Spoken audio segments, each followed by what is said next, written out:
English is a legit code in 12th grade, and if you can crack this code, it is going to be the easiest marks you can guarantee for yourself. I am going to tell you the code in this video, and I'm going to tell you the laziest way to score 95 plus, because I got 95 in English just using this method, and I can make sure that you do as well. First of all, I'm going to be telling you about a channel which is so secretive but a gold mine for actually scoring the best marks in English. CBSE 12th guidance. On this channel, you can go ahead. Every single thing for literature has been laid out to you in perfect steps, and you can follow it step by step, easily making and guaranteeing that you know every single chapter and poem with. Now, using this channel or any other resource that you want, I want you to create notes for every single story or poem that is present in your syllabus. Now, for the stories and poems, you can do two things. Either you can make notes separate in the book itself or in a separate notebook. I did it in a separate notebook, and I'll tell you that it is the better way, because in some poems, it is so much description and so much content being given in just one stanza itself that to actually decode it, the space provided in the book is not enough. So if you just go ahead with a separate notebook, I believe it would be more beneficial to you. Now, for the poems, every single poem should get a stanza-wise explanation in your notes so that you know every single thing that can be asked in a reference to context question like RTCs or any other context-based questions. Even if it's not context-based, you need to remember every single thing related to a stanza in a poem. If someone asks you a Robert Frost thing, that in the Thing of Beauty, this has been asked, then you need to tell them exactly what it was. Every single thing should be ingrained in your mind like this. How to ingrain it? Simple thing. For every single stanza, you need to go ahead with CBSE 12th guidance, watch the video on every single stanza, every single poem, make your notes, and notes should contain all poetic devices along with all the different or hard word meanings as well, different word phrase meanings as well. You need to complete all of this in your separate notes or in the book itself if the space is sufficient for you. And once you've done this for the poems, you need to move on to the stories as well. Although the stories do not require a stanza-based explanation because it's stories. It's really not packed with so much content. Either there's multiple pages. So what we have to do is keep a chronological order of a story in front of you, and by that order you have to make notes. So अगर कोई chapter का part 7th page है, तो उस 7th page के notes first page के note से पहले नहीं आए. And you have to complete every single explanation of the stories and poems like this. I can guarantee you that it's not going to take a lot of your time, but you need to devote at least 1.5 2 days to this, because literature is going to be your marks catcher. Because writing, anyone can do, and comprehension with the right technique, it's the easiest thing to do as well. Now, this is not 10th grade. I just want to warn you on this. They expect better vocabulary from you as compared to 10th grade. What is better vocabulary? Some words that can be applied to very specific contexts means they are a better vocabulary word. Let's say we said coveted. Coveted basically means that someone needs to want something बहुत ज़्यादा. But you will usually use want so much, desire so much. Coveted, that's a crazy word. So crazy words like these should be present in your answers. In fact, you can just reference the vocabulary that I am using in this video and in my videos, and you can understand how to actually get a better vocabulary so that you can articulate your thoughts better and present answers in a more examiner friendly and marks friendly way.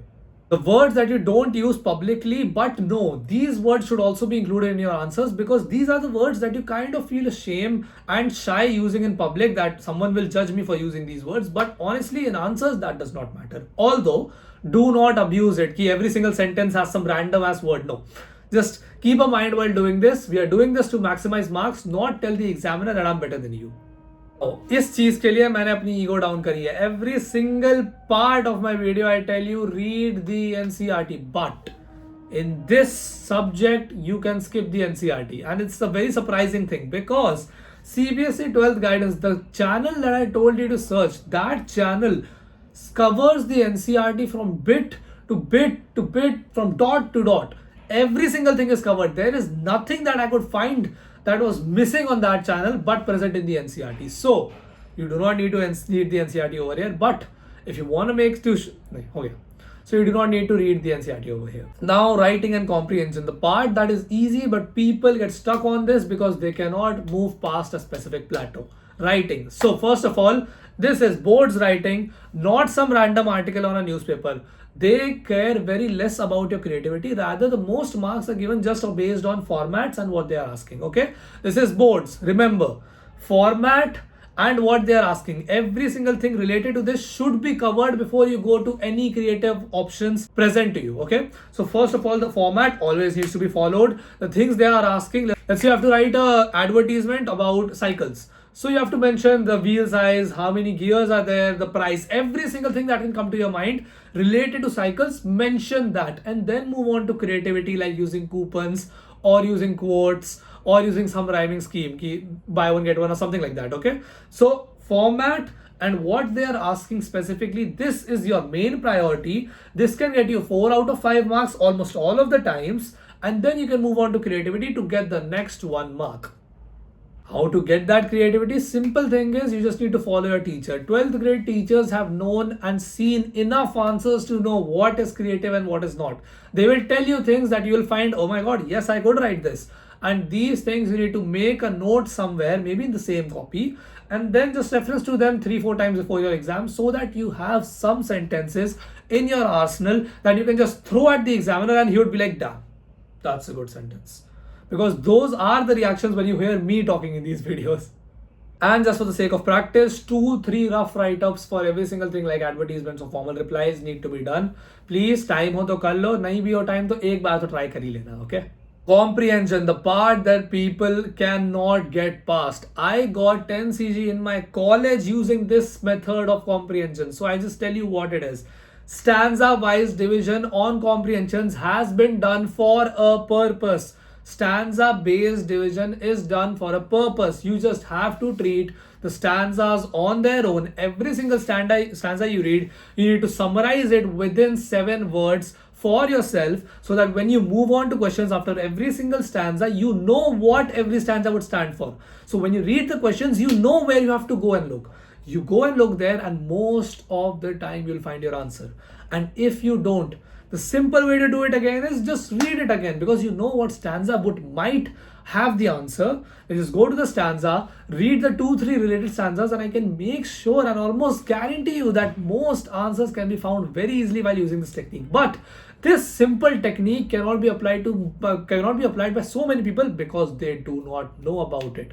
The exposure to these things has been so limited in India, and I want to change that. English is about creativity and your creative answers, but do not forget the format and what they are asking because of this creativity, because creativity is still a supplement to these things that boards ask. Boards are an exam of marking scheme, not of your intelligence. Always remember that. Subscribe for more unconventional and crazy applicable tips. I'll be sharing more of with you on this channel. Only 3 videos and we are at 7,000, 8,000 subscribers already. Subscribe. Thank you for watching. Bye bye.